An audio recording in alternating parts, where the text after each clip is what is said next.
In a small-town library filled with the scent of aged books and polished wood, the story began. The librarian, Eleanor, carefully slid a worn, leather-bound album across the polished oak table. Her fingers trembled slightly as she pushed it toward the elderly man seated opposite her. This was found in the attic of the old Johnson place. No one's touched it since, well, since before the war. The man, his face a road map of wrinkles and time, slowly opened the album. His eyes, once bright blue and now clouded with age, scanned the faded black and white photographs. "My God," he whispered, his voice cracking with emotion. "I haven't seen these in 80 years. The first photograph showed 3 young men in flight jackets, grinning broadly in front of a B-17 bomber. Their faces were young and unlined, full of the cocksure confidence that comes with youth and the belief that they were invincible.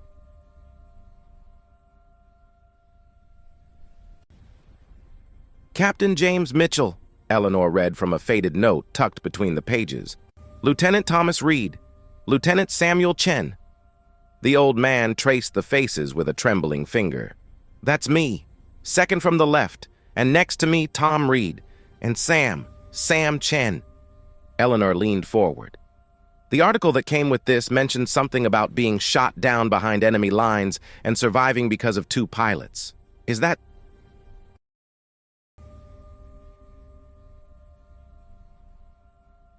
what happened to you?" The old man nodded slowly, his eyes distant, looking through the library walls and 80 years of time.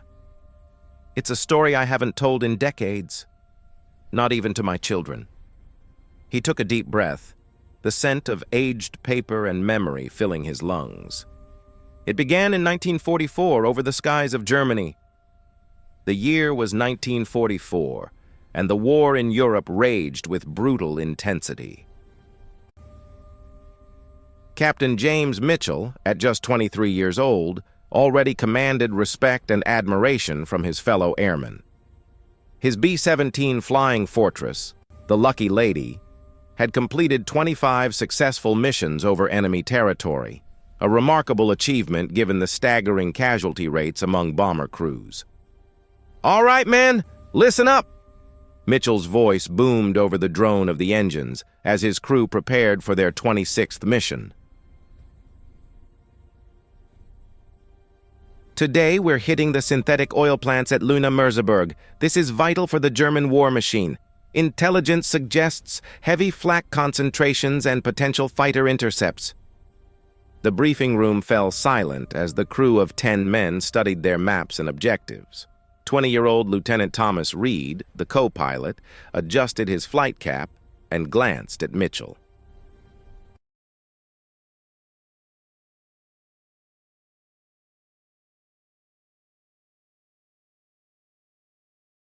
"You think the Germans know we're coming, Skipper?" "They always know we're coming, Tom," Mitchell replied with a wry grin. "The question is whether they can stop us. Stay sharp today. This one's going to be hot." Lieutenant Samuel Chen, the bombardier, studied his navigation charts with intense concentration. At 21, Sam was the youngest member of the crew, but one of the most skilled bombardiers in the 8th Air Force.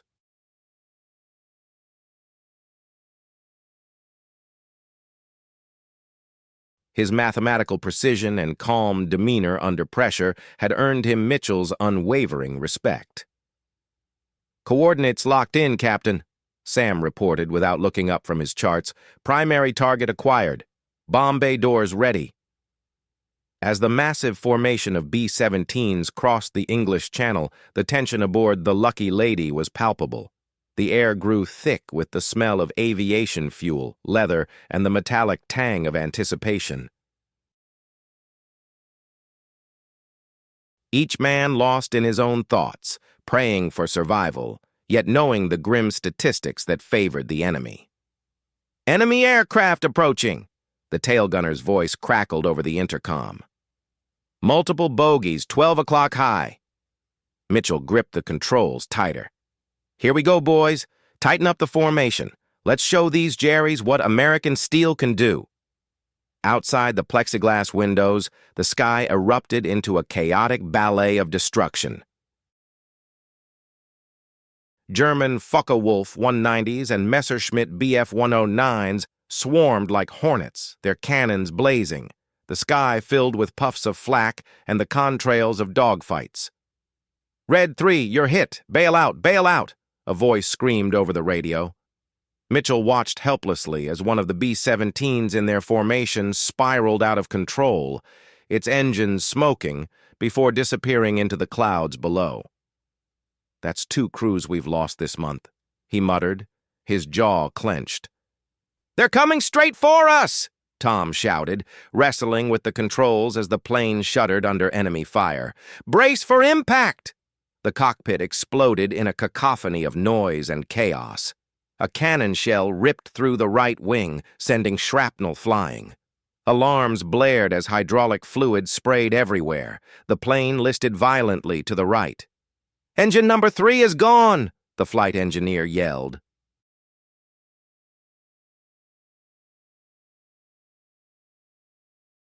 "We're losing altitude fast!" The cockpit exploded in a cacophony of noise and chaos. A cannon shell ripped through the right wing, sending shrapnel flying. Alarms blared as hydraulic fluid sprayed everywhere. The plane listed violently to the right. "Engine number 3 is gone!" the flight engineer yelled. "We're losing altitude fast!" "Mitchell, we need to get out of here!" Tom screamed, pulling desperately at the controls. "The plane's coming apart!" Sam Chen looked up from his charts, his usually calm face etched with fear. "We're over enemy territory now.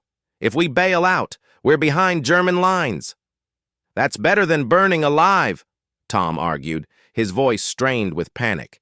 "Men, brace yourselves," Mitchell commanded, his voice cutting through the chaos. "I'm going to try to put her down somewhere flat."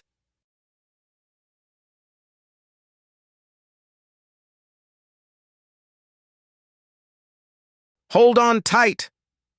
Gripping the controls with white-knuckled intensity, Mitchell wrestled with the dying aircraft.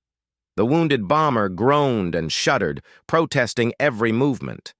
Outside, the landscape below blurred into a patchwork of green fields and dark forests.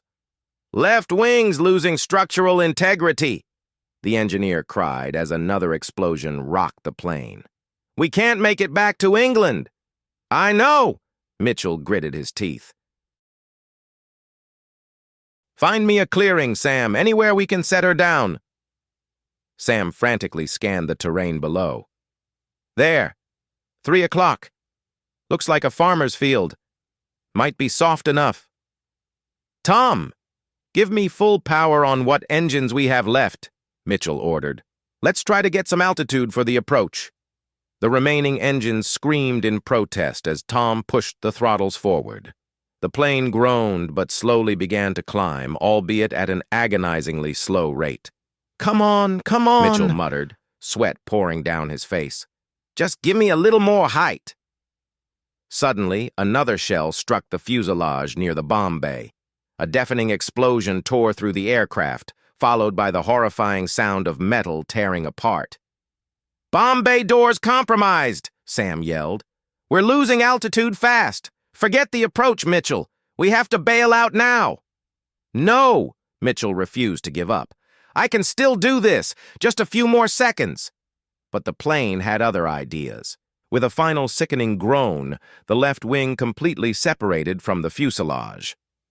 The crippled bomber began to spin violently, throwing the crew members around like rag dolls. "Abandon ship! Abandon ship!" Mitchell's voice was barely audible over the roar of the disintegrating aircraft. "Everyone for the chutes, now!" Chaos erupted as men scrambled toward the emergency exits. Oxygen masks dangled uselessly as the cabin decompressed. The howling wind tore at their clothing as they fought to reach the escape hatches. "Mitchell, you have to go." Tom grabbed his arm, pulling him toward the cockpit exit. "I'll cover you." "No, you go." Mitchell shoved Tom toward the rear escape hatch. "I'm the captain. I give the order." And I'm the co-pilot. I'm ordering you to get out, Tom yelled back, shoving Mitchell toward the hatch. Sam Chen, his face pale but determined, crawled back toward the waist gunners. Get your chutes on! Now! I'll help you! Outside, the ground rushed up to meet them. Through the shattered cockpit windows, Mitchell could see the approaching forest, the trees like sharp teeth waiting to devour them. The plane was in its death spiral, spinning faster and faster. 3, 2, 1, jump! Mitchell screamed, pushing Tom out the hatch before following himself. The sudden rush of wind as he fell through the sky was almost deafening. For a moment, everything was chaos, spinning, tumbling, the screams of his crewmates around him. He pulled the ripcord with all his might, and the parachute billowed open, jerking him violently upward. He looked up at the canopy, then down at the approaching earth. The forest was closer now, the trees looking like a green wall. He could see other parachutes blossoming in the sky around him, his crew scattering like seeds in the wind.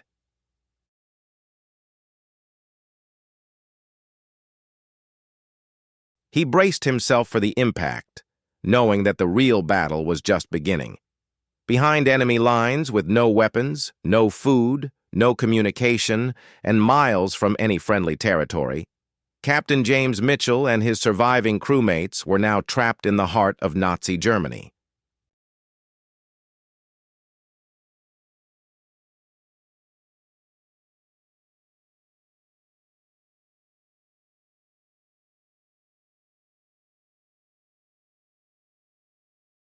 But little did he know that their ordeal was far from over, and that two unexpected allies would soon enter their lives, pilots whose paths would cross with theirs in ways no one could have predicted, setting in motion a chain of events that would echo through the decades and bring them together again, nearly 80 years later. The parachute opened with a violent jolt, snapping Mitchell back to reality as he tumbled through the frigid air.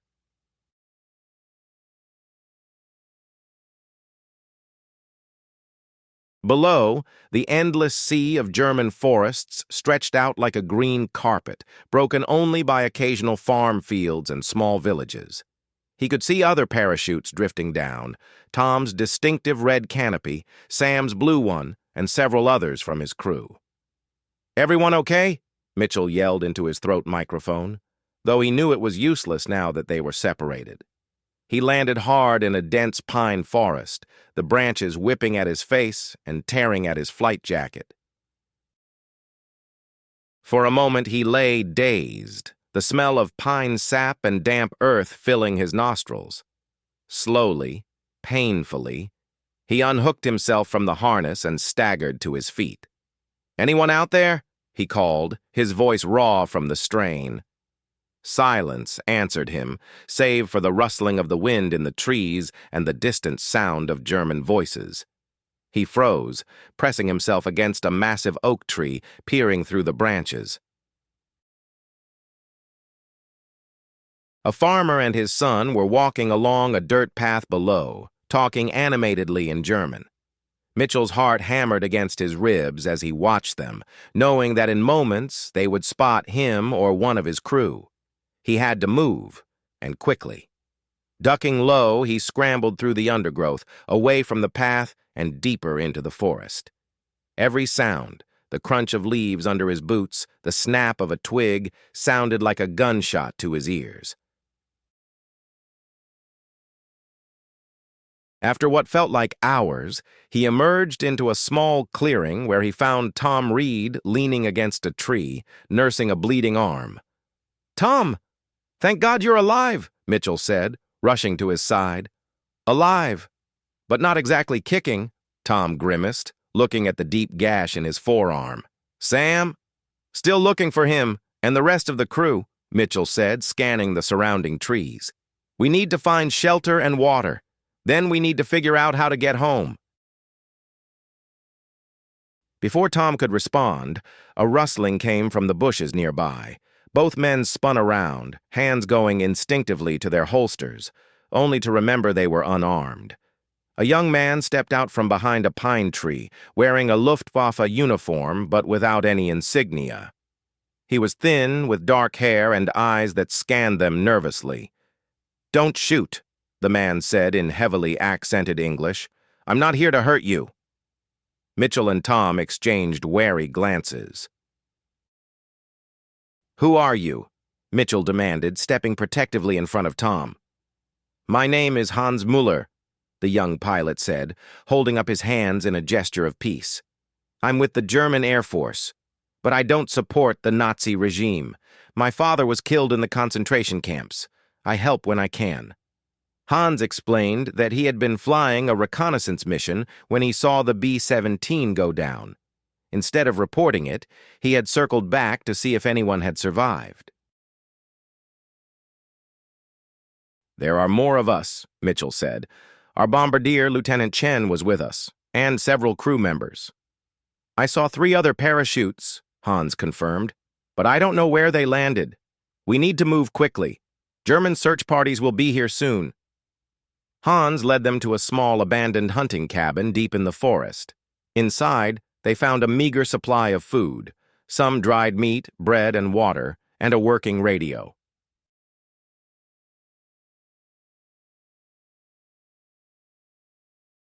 "This is incredible," Mitchell said, running his hands over the old radio. "If we can get this working, we might be able to call for help." While Mitchell worked on the radio, Tom and Hans went outside to search for the other crew members.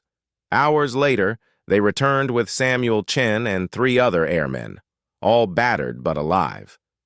"We found them hiding in a ravine," Tom explained. "They're okay, just scared and cold." Samuel Chen, usually so calm, was trembling violently. His glasses were cracked, and his face was pale. "Captain, I don't think any of us are okay," he said quietly. "We're behind enemy lines with no weapons, no supplies, and no way home." Hans nodded sympathetically. "I know a man who can help, an old school teacher named Klaus Schmidt. He runs an underground network helping Allied airmen escape. He lives about 20 kilometers from here."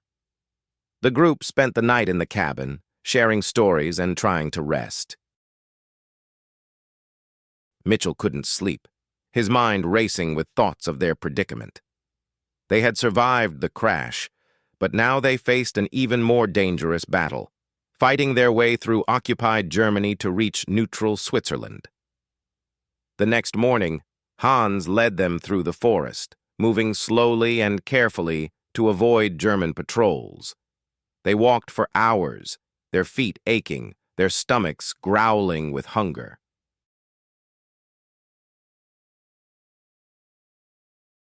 Along the way, they encountered other German citizens who helped them, farmers who gave them food, mothers who offered them warm clothing, teenagers who pointed them in the right direction. By evening, they reached a small village where Klaus Schmidt lived. The elderly teacher welcomed them into his home, feeding them hot soup and listening intently as Mitchell explained their situation. "I've helped many airmen like you before," Klaus said, his eyes kind and wise. "But it's getting more dangerous every day. The Gestapo is watching everyone, and penalties for helping enemies are severe." Klaus explained that their best chance was to make their way to the Swiss border, about 200 kilometers away. "There are safe houses along the way, but you'll need to travel at night and avoid all roads." For the next week, the group moved through Germany like ghosts, traveling by night and hiding during the day.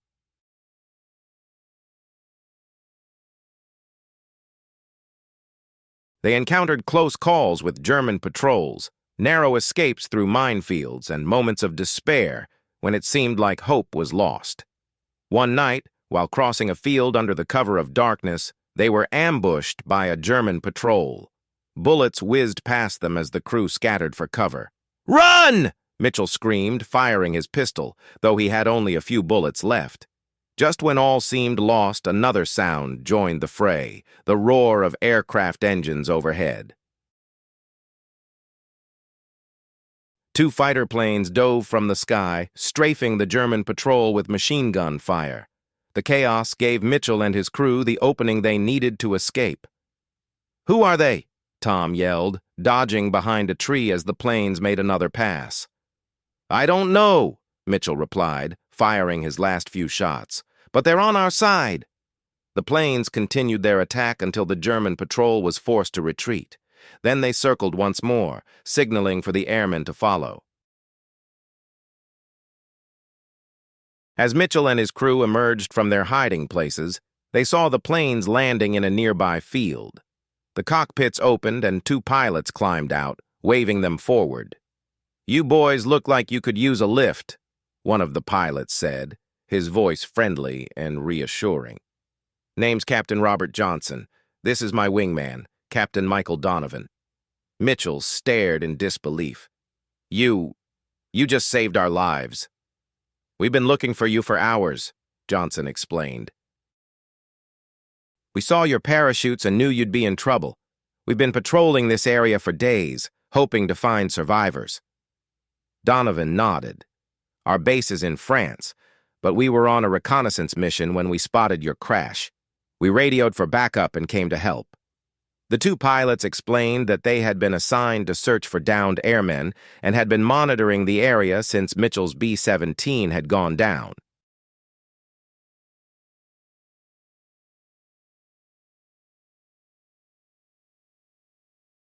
They had been specifically looking for him.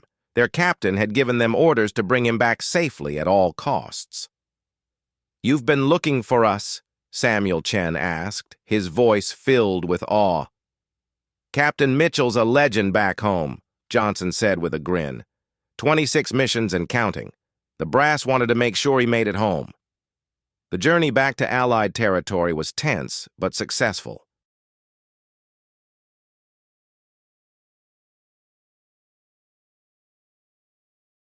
The two pilots flew them to an airfield in France, where they were met by medical teams and debriefing officers. Mitchell and his crew were finally safe, but the experience had changed them forever. For weeks, Mitchell struggled with nightmares and survivor's guilt. He replayed the crash over and over in his mind, wondering what he could have done differently.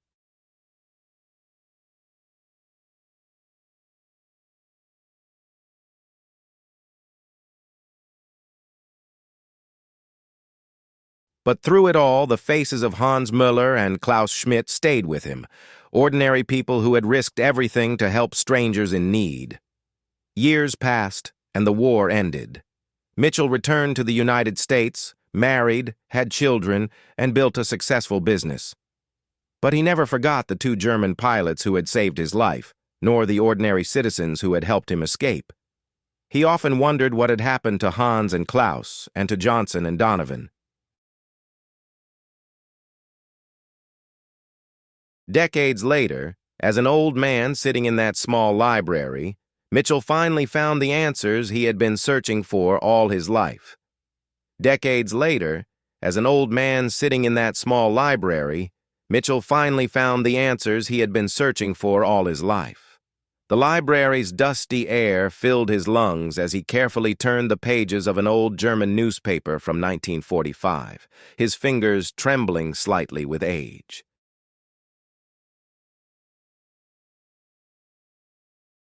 There it was, a small article about the liberation of a small village near the Swiss border, mentioning a brave German teacher who risked his life to help Allied escapees and was later honored by the French government. The name Klaus Schmidt jumped out at him, bringing tears to his eyes. "He made it," Mitchell whispered to himself, the weight of 78 years lifting from his shoulders. Klaus survived the war. But there was more.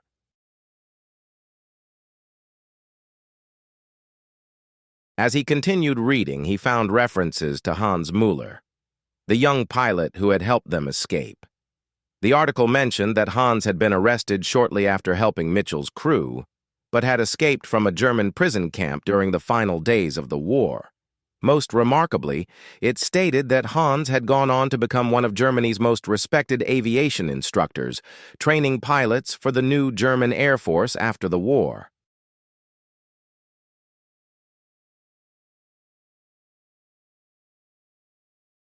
Still flying, Mitchell mused, a smile spreading across his wrinkled face. I always knew he had the heart of a true pilot. The real surprise came when he found a military newsletter from 1946 containing letters from surviving airmen. There, among the tributes to fallen comrades, was a letter from Captain Robert Johnson and Captain Michael Donovan, recounting the day they had saved Mitchell and his crew.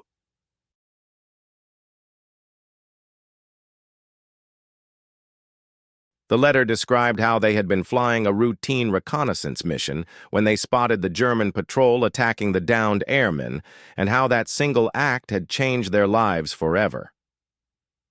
"We often wonder if we'll ever see you again, Captain Mitchell," the letter concluded. "If you ever read this, know that you and your crew gave us more than we could ever give you. You gave us purpose." Tears streamed down Mitchell's face as he read the words. After all these years, they had been thinking of him too. But the most astonishing discovery came from an old aviation magazine he found tucked away in a back corner. There was a feature article about the miracle rescue of 1945, detailing how two American pilots had risked everything to save a downed B-17 crew.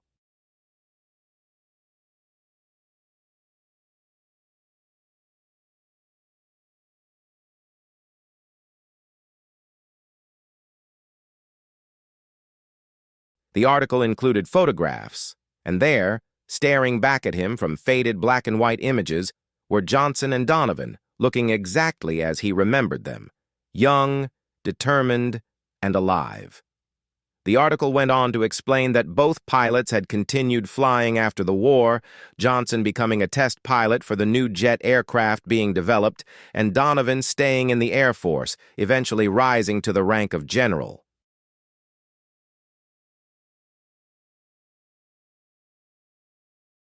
What struck Mitchell most was that both men had mentioned in interviews that their greatest achievement wasn't setting speed records or commanding thousands of troops. It was that one day in 1945 when they had saved the crew of a downed bomber. "Every time I fly, I think of that day," Johnson was quoted as saying. "I think of Captain Mitchell and his crew, and I remember why I became a pilot in the first place, not for glory, but to help others come home." Overwhelmed with emotion, Mitchell decided he had to find them. With the help of his grandson, who was tech-savvy unlike him, they began searching for any surviving relatives of the men who had saved his life. What they found was nothing short of miraculous. Johnson had passed away in 1998, but his daughter was still alive and living in California. Donovan had died just 2 years earlier, but his son had kept detailed records of his father's military career. "They talked about you all the time," Johnson's daughter told him over the phone, her voice filled with warmth. "Dad had your picture hanging in his study for 50 years. He said you were the reason he believed in what he was doing." Mitchell learned that both men had received medals for their bravery that day, but more importantly, they had formed a bond that lasted a lifetime.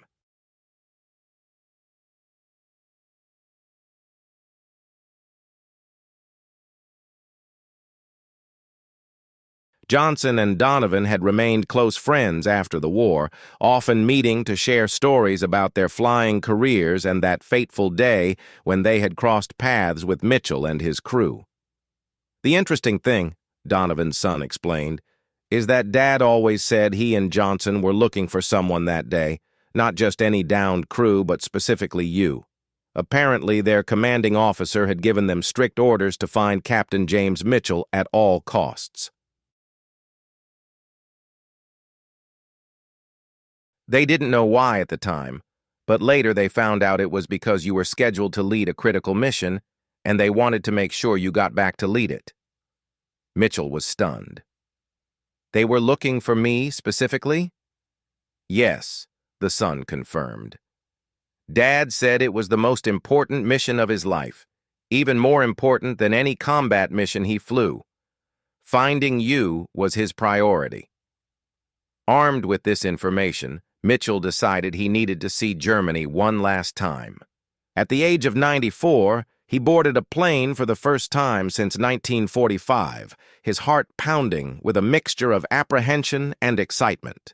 His grandson accompanied him, acting as both caretaker and translator. Their first stop was the small village where Klaus Schmidt had lived. The house was still there, now a museum dedicated to the resistance movement. The curator, an elderly woman who had been a child during the war, greeted Mitchell with tears in her eyes. "You're Captain Mitchell," she said, her hands trembling as she shook his. "My grandmother told me about you. She said you were the kindest American soldier she had ever met." She showed him around the museum, pointing to photographs and artifacts from the war.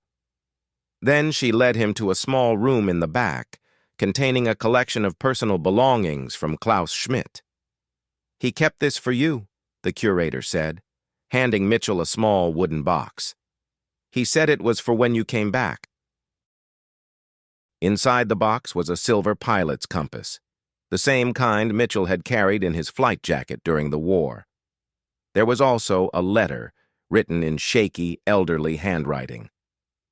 "My dear Captain Mitchell," the letter began, "if you are reading this, it means you survived the war and found your way back to Germany.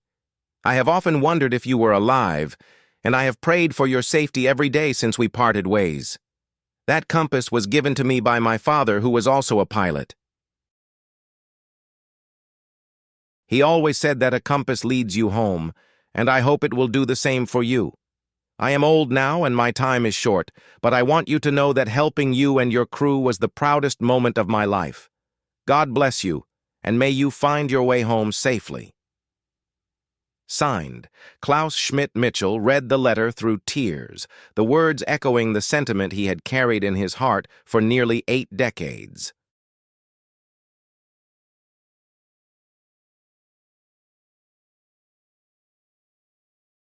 The curator then informed him that Klaus had passed away in 1987, but had often spoken of the American captain he had helped escape.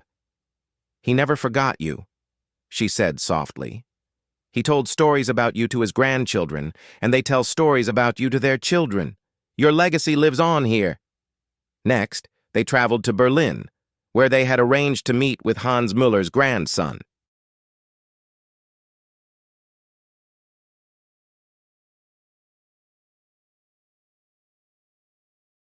The young man met them at a cafe, looking exactly like the photograph Mitchell had seen of his grandfather all those years ago. "My grandfather always said he owed you his life," Hans's grandson explained. "He told me the story 1,000 times, how he saw your plane go down, how he risked everything to help you, how he was arrested but managed to escape. He said meeting you was the turning point in his life." He handed Mitchell a photograph of Hans, taken in the 1960s. The young pilot from 1945 was now an elderly man with silver hair, but the same determination shone in his eyes. "My grandfather became a flight instructor after the war," the grandson continued. "He said he wanted to teach young pilots to fly safely because he had seen too many good men die in the sky. He taught thousands of pilots over the years, and he always said each one was a tribute to you." As they sat talking, the cafe door opened, and a woman approached their table. She was in her 70s with kind eyes and a warm smile. "Excuse me," she said, her English heavily accented but clear. "I couldn't help but overhear. Are you Captain James Mitchell?" Mitchell looked up, recognizing immediately that this was Hans Müller's wife. "Yes, I am."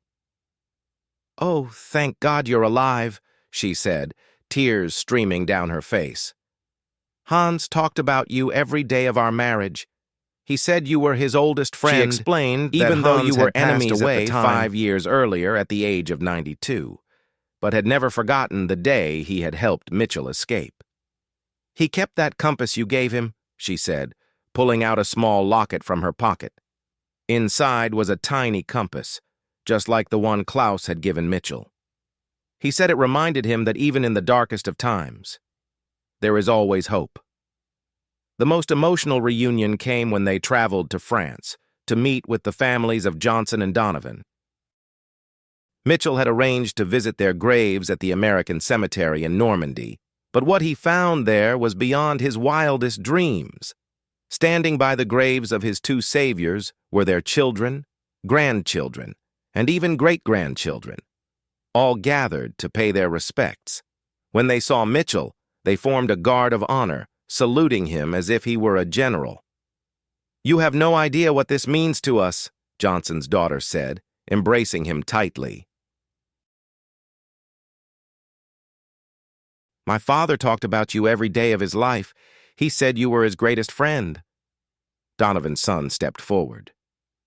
"Dad kept a journal," he said, handing Mitchell a worn leather notebook. "He wrote about you every single day. He said you were his inspiration." As Mitchell began to read the journal, he was overwhelmed by the depth of feeling it contained.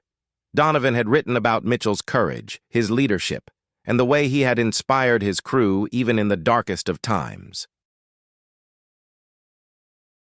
He had written about the day they had rescued him, calling it the proudest moment of my life. But what struck Mitchell most was the final entry, written just days before Donovan's death. "Today I received word that Captain Mitchell is still alive. I don't know if I'll ever get to see him again, but I want him to know that he changed my life. Before I met him, I was just a pilot doing my job.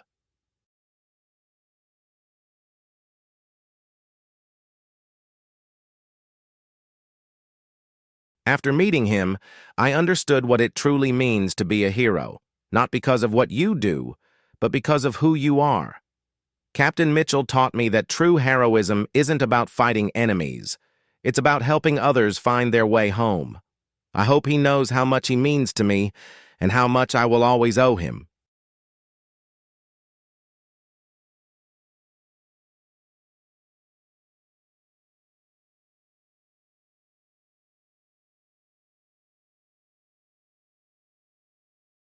Tears streaming down his face, Mitchell looked out at the gathered families, 3 generations of people who owed their existence to the bond formed between enemies during the war. "You saved my life," Mitchell said, his voice thick with emotion. "And in return, you gave me something far more valuable. You gave me a reason to keep living." The families smiled through their tears, understanding the depth of the connection that had transcended time, war, and even death. Over the next week, Mitchell traveled through Europe, visiting the places where his extraordinary journey had begun. He stood once again in the forest where he had landed by parachute, the trees now much taller but still whispering the same stories of courage and survival. He visited the abandoned cabin where they had found shelter, now a memorial to all the airmen who had been helped by the resistance. Each place brought back memories, but now they were filled with warmth rather than pain. Instead of the terror of being behind enemy lines, he remembered the kindness of strangers who risked everything to help him. Instead of the fear of capture, he remembered the hope that had sustained him through those long nights. As his journey came to an end, Mitchell found himself back in Germany, standing on the tarmac of a small airfield. 2 small private planes sat waiting, their engines idling.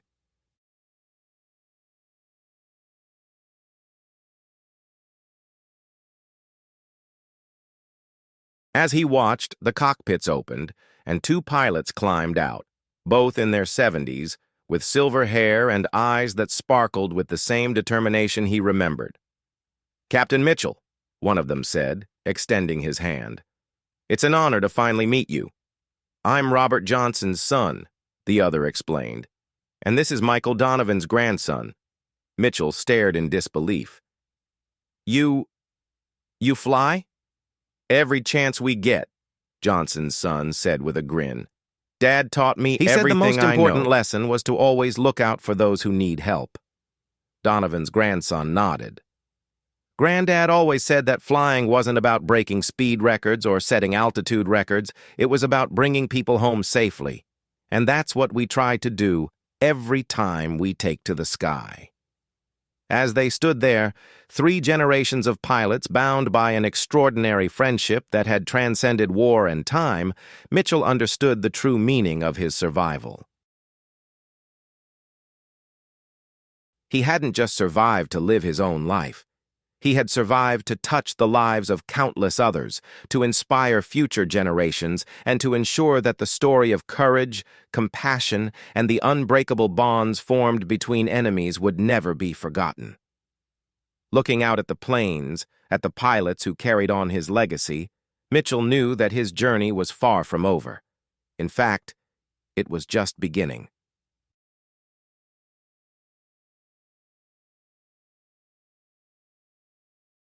For the first time in 78 years, he felt a sense of peace, a profound understanding that his survival had not been an accident, but a divine gift meant to be shared with the world. And as the 3 of them walked toward the planes, ready to take to the sky one more time, Mitchell knew with absolute certainty that he was exactly where he was meant to be, home, surrounded by friends, with the boundless sky stretching out before him, promising new adventures and new stories yet to be told.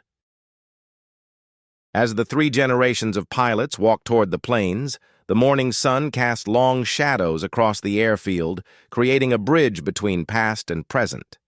Mitchell, leaning on his grandson's arm for support, moved with a newfound energy that hadn't been there in decades. The weight of 78 years seemed to lift from his shoulders as he approached the aircraft. "We have a special surprise for you, Captain," Johnson's son said, his eyes twinkling with excitement. "We've arranged something that will bring your full circle." Donovan's grandson added, "We thought it would be appropriate to recreate the flight that started it all, though hopefully without the emergency landing." Mitchell's heart raced as he was helped into the passenger seat of the lead plane. The familiar smells of aviation fuel and polished metal brought back memories so vivid they felt like yesterday.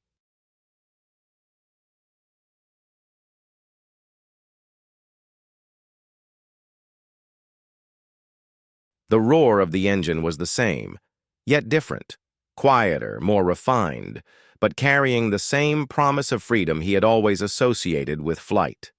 As they taxied down the runway, Mitchell noticed that both pilots had placed small compasses on their dashboards, identical to the ones he and the German men had exchanged all those years ago. It was a silent acknowledgement of the bond that connected them across time and space.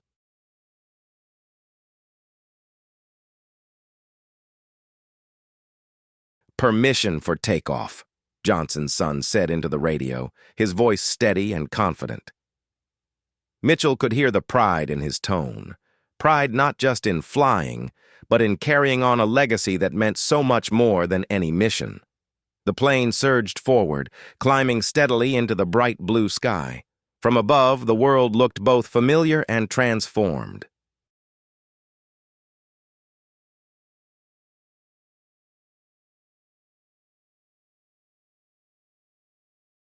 The fields and forests that had once been battlegrounds were now peaceful landscapes, dotted with farms and villages going about their daily lives.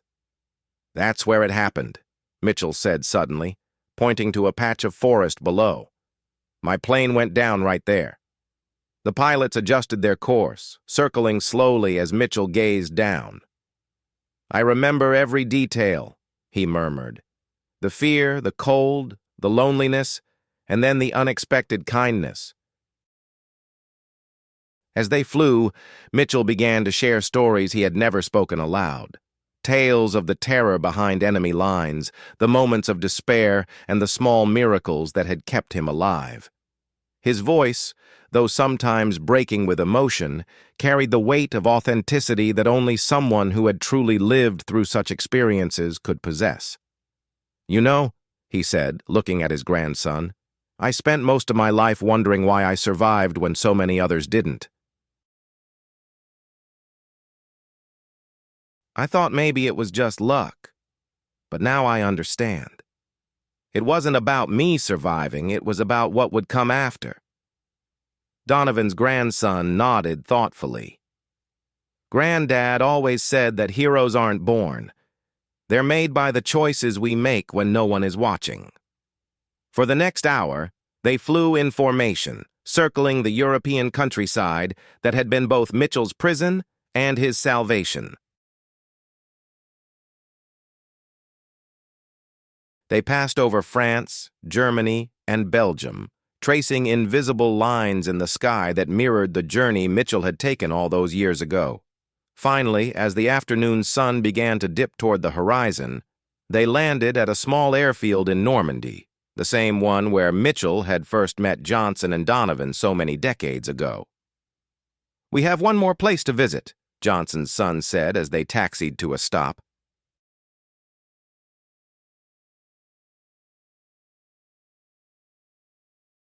They drove to the nearby American cemetery, where rows upon rows of white crosses stretched toward the horizon. Mitchell walked slowly among them, his hand resting on each marker as if in silent conversation. He paused at the graves of Johnson and Donovan, then at others from his squadron, finally stopping at a cross he had never expected to see. Klaus Schmidt, Mitchell read aloud, the name feeling both foreign and familiar on his tongue. German civilian, died 1987. Beneath the name was an inscription, "A friend to all who needed one." Nearby stood the grave of Hans Müller, German pilot, 1925-2017. He taught the world to fly safely. Tears welled in Mitchell's eyes as he realized the truth.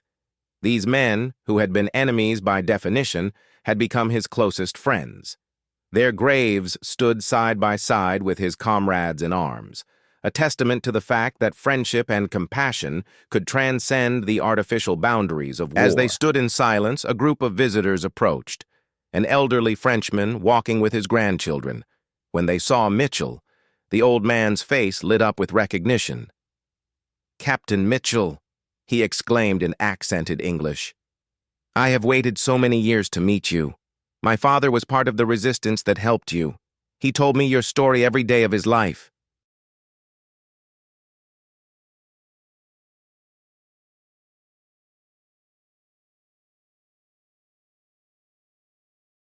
He introduced his family, explaining that his father had passed away years ago, but had always spoken of the day he had helped an American pilot escape. "You see," the old man said, "your story didn't just change your life. It changed ours too. My father became a teacher because of you. He said if you could find humanity in the midst of such hatred, then anything was possible."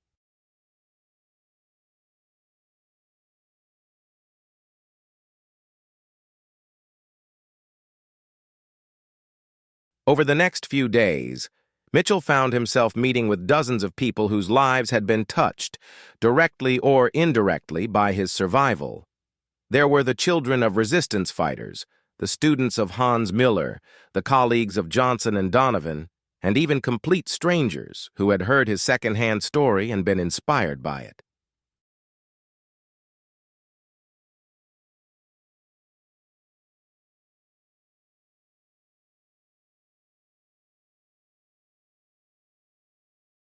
Each encounter reinforced what Mitchell had come to understand.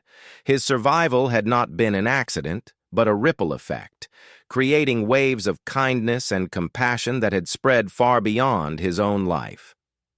One evening, as they sat around a table in a small cafe, Mitchell looked at the 3 generations of pilots before him and knew what he needed to do. "There's one more thing I must do," he announced. "It's time for me to write my story. Not for fame or fortune, but so that what happened here, the courage, the kindness, the bonds formed between enemies, is never forgotten." His grandson pulled out a laptop, and as Mitchell began to speak, the younger pilots began to type, capturing every word, every memory, every emotion. When he finished hours later, his voice hoarse but his spirit renewed, the document contained not just a story about war and survival, but a testament to the power of human connection. As they prepared to return to the United States, Mitchell stood once more on the tarmac, this time watching his new friends prepare for their own flights home. The emotional reunion that had begun with a chance meeting had blossomed into something far deeper, a family forged not by blood, but by shared experience and mutual respect. Before leaving, Johnson's son and Donovan's grandson each presented Mitchell with a gift.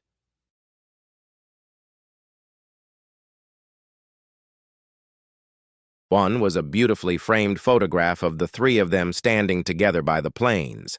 The other was a small, leather-bound book containing the complete journal Donovan had kept, along with letters from Klaus Schmidt and Hans Müller that had been discovered after their deaths. "These are your stories," Johnson's son said, "but they're also our stories now. We'll make sure they're passed down to future generations."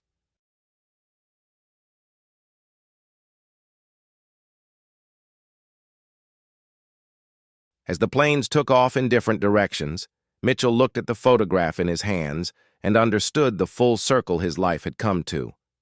He had been a young man facing death, then an old man facing his past, and now he was a wise elder ready to share his truth. Back in the United States, Mitchell began working on his memoir, but it quickly became something more.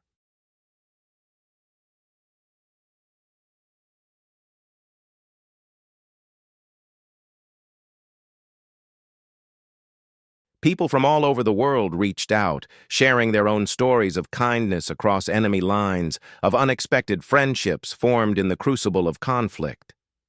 What started as one man's story became a movement, a reminder that even in our darkest hours, humanity can prevail.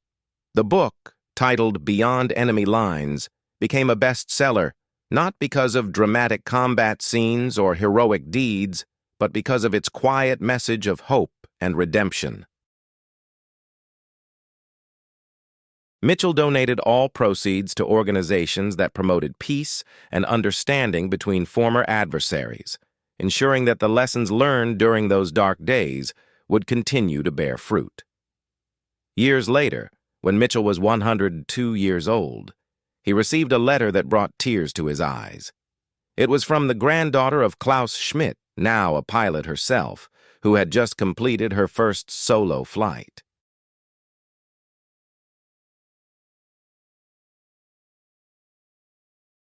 She wrote that she had named her aircraft Captain Mitchell's Legacy, and that she dedicated every flight to the idea that enemies could become friends, that compassion could transcend conflict, and that survival was never just about one person. It was about the ripples of goodness that spread outward for generations. Mitchell smiled as he read the letter, his mind clear and his spirit strong. He had lived a long life, filled with adventure, danger, love, and loss. But more than anything, he had lived a life that mattered, a life that had touched countless others and shown them that even in the midst of war, humanity could shine. As he sat in his favorite chair, looking out at the sky that had been both his prison and his sanctuary, Mitchell knew with absolute certainty that his survival had been worth every moment of fear, every night of uncertainty, and every year of longing.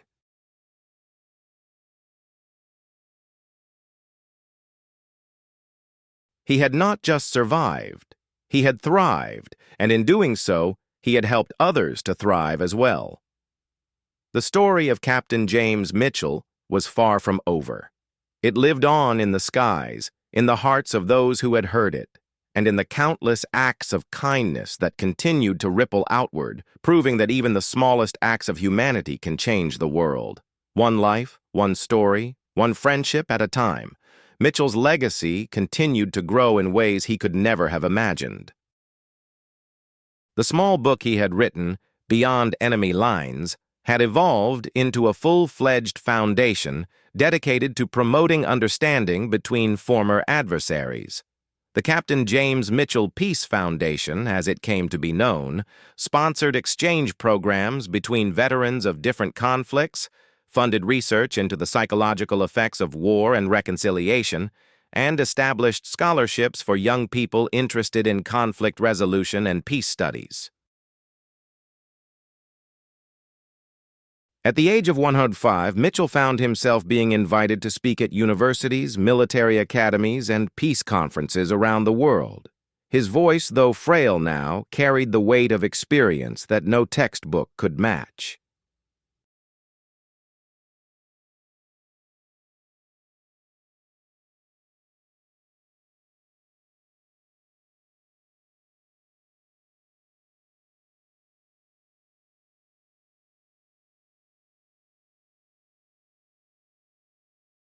He spoke not of victory or defeat, but of the quiet moments of humanity that had sustained him, of shared meals with German pilots who had once been his enemies, of the resistance fighters who had risked their lives to help him, and of the realization that beneath uniforms and ideologies, all men and women share the same basic human needs for safety, connection, and purpose.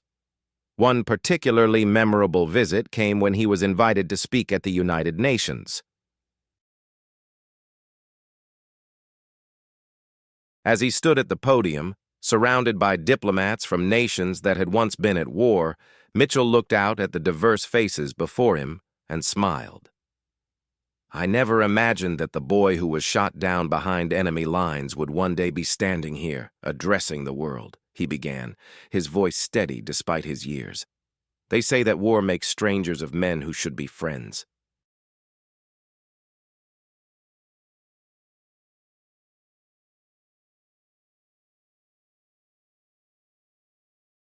But I learned something that day in that German forest, that kindness has no nationality, that compassion knows no borders, and that even in our darkest hours, we can choose to see the humanity in others."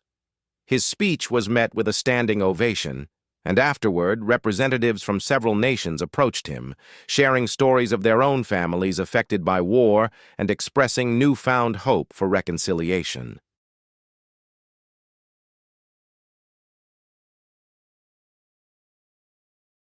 Back home, Mitchell's days were filled with visitors, school children learning about history not as dates and battles, but as human stories, veterans from different eras finding common ground in their experiences, and ordinary people inspired by his message of hope and forgiveness. His farmhouse became a pilgrimage site of sorts, where people came not just to hear his stories, but to learn how they too could make a difference in their own communities. The most profound change, however, came in the aviation world. Mitchell's story had inspired a movement among pilots and aviation enthusiasts. The Beyond Enemy Lines Flying Club was formed, dedicated to promoting international friendship through aviation. Pilots from former adversary nations flew together in commemorative flights, visiting the same airfields and landmarks that had once been battlegrounds. At the age of 108, Mitchell received an invitation that would change his life once more. The German Aviation Museum in Berlin was planning to exhibit his original flight jacket, along with the compass he had exchanged with Johnson and Donovan all those years ago. But more than that, they wanted him to attend a special ceremony honoring German and American pilots who had formed unexpected friendships during World War II. The trip was challenging for a man of his age, but Mitchell was determined.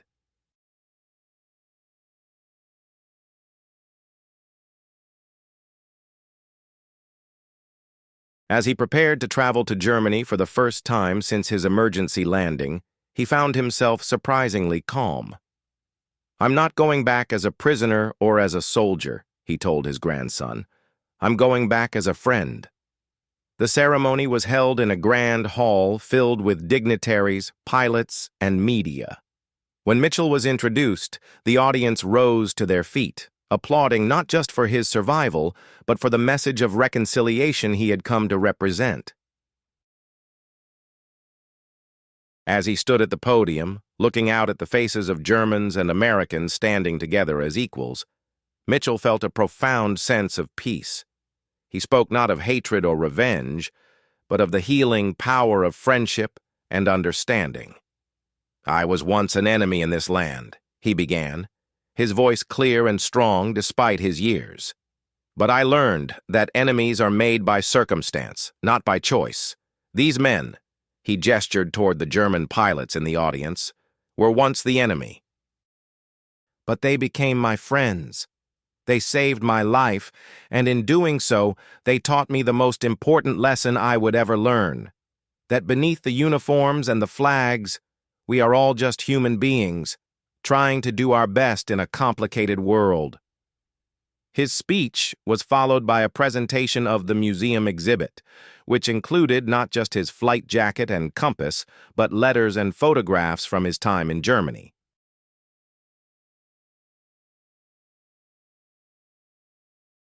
The most moving display, however, was the Circle of Friendship, a wall filled with photographs and stories of German and American pilots who had formed unexpected bonds during the war, each one a testament to the idea that enemies could become friends. As Mitchell toured the exhibit, he was approached by a young German pilot who introduced himself as Hans Müller's great-grandson.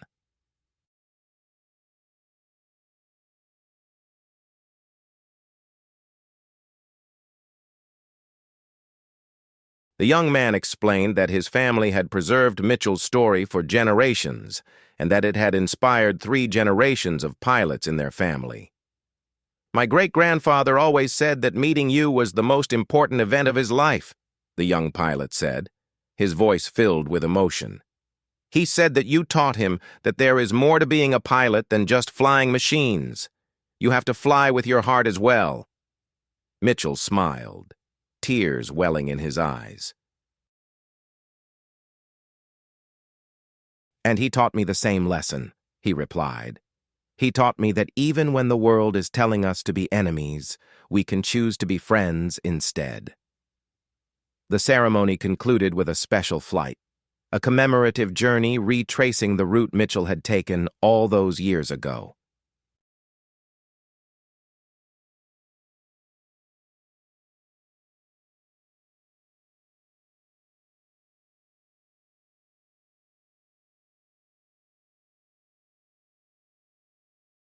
Though he was too frail to fly, he watched from the tarmac as 3 planes, 1 American, 1 German, and 1 French, took off in formation, symbolizing the reconciliation that had taken place between former adversaries. Back in the United States, Mitchell received a steady stream of correspondence from around the world.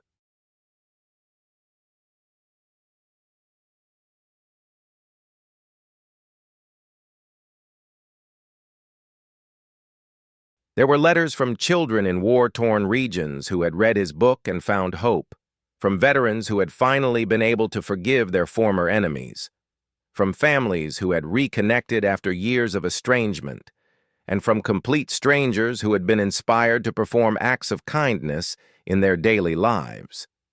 At the age of 110, Mitchell sat down with a biographer to record his complete story, not just the events of his survival, but the lessons he had learned along the way. The resulting book, A Life Beyond Enemy Lines, became a companion piece to his original memoir, offering deeper insights into his philosophy of life, love, and forgiveness. In his final years, Mitchell's focus shifted to the future. He established the Mitchell Youth Leadership Program, which brought together teenagers from conflicted regions for summer camps focused on dialogue and understanding.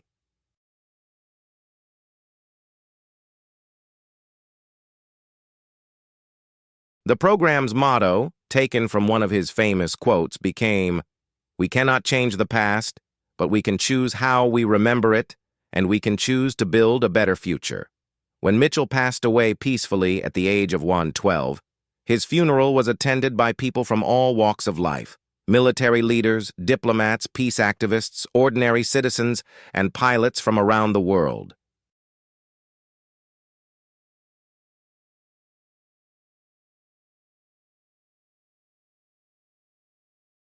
The eulogy was given by his grandson, who spoke not just of his grandfather's military service, but of his lifelong commitment to peace and understanding. In his will, Mitchell left instructions for his ashes to be scattered over the same forest where his plane had gone down all those years ago, a place that had once been his prison but had ultimately become his salvation.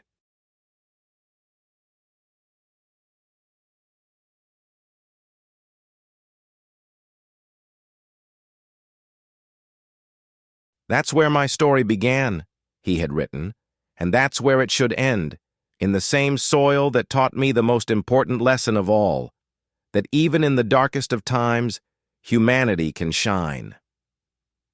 The scattering of ashes became a pilgrimage site for those who had been inspired by Mitchell's story.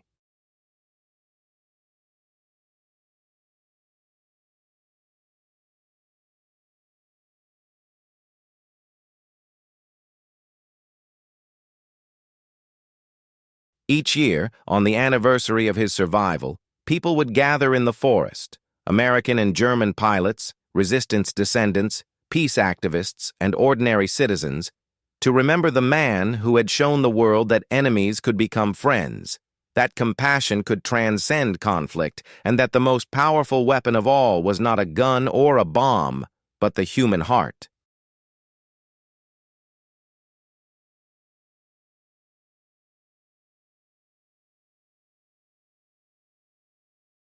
The legacy of Captain James Mitchell lived on, not just in books and museums, but in the countless lives he had touched, and the ripples of kindness that continued to spread outward, one friendship at a time. His story had become more than just a tale of survival. It had become a testament to the enduring power of hope, forgiveness, and the unbreakable bonds that can form between people, even across the deepest divides of war and hatred.